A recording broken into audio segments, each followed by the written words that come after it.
जानते हैं, एक ऐसा योद्धा था जिसने पहले हनुमान जी को उनकी शक्ति याद दिलाई और बाद में भगवान से ही 21 दिन तक युद्ध किया। लंका जाने से पहले पूरी वानर सेना समुद्र के किनारे खड़ी थी।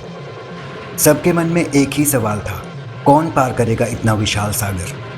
तभी आगे बढ़ते हैं जामवंत। उन्होंने देखा कि हनुमान जी अपनी असली शक्ति भूल चुके हैं। जामवंत बोले, हे वीर हनुमान, तुम में अपार शक्ति है, तुम ही इस समुद्र को पार कर सकते हो। ये शब्द सुनते ही हनुमान जी को अपनी शक्ति का एहसास हुआ। उनका शरीर विशाल हो गया और एक ही छलांग में उन्होंने समुद्र पार कर लिया।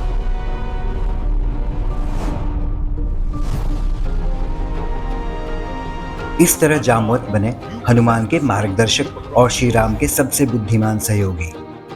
समय बीता, युग बदल गया। त्रेता से द्वापर युग आ गया, लेकिन जामवंत अभी भी जीवित थे।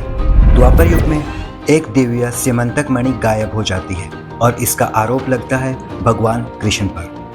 अपनी सच्चाई साबित करने के लिए कृष्ण एक रहस्यमय गुफा में पहुंचते हैं, जहां उनका सामना होता है उसी जामवंत से। बिना पहचाने जामवंत ने कृष्ण को चुनौती दी और फिर शुरू हुआ 21 दिनों तक चलने वाला भयंकर युद्ध। गुफा कांप उठी, चट्टानें टूटने लगी, लेकिन कोई भी हार मानने को तैयार नहीं था। आखिरकार जामवंत थक गए और तभी उन्हें एहसास हुआ, ये कोई साधारण योद्धा नहीं, ये वही है जिनकी मैंने युगों पहले सेवा की थी।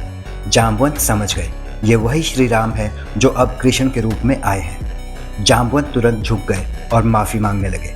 उन्होंने स्यमंतक मणि वापस कर दी और अपनी पुत्री जामवंती का विवाह भी कृष्ण से कर दिया। एक ही भक्त, दो युग, एक ही भगवान। पहले राम की सेवा, फिर कृष्ण से मिलन। क्योंकि भगवान के रूप बदलते हैं, लेकिन सत्य हमेशा एक ही रहता है। ऐसी ही रहस्यमयी और सच्ची कहानियों के लिए चैनल को सब्सक्राइब करें।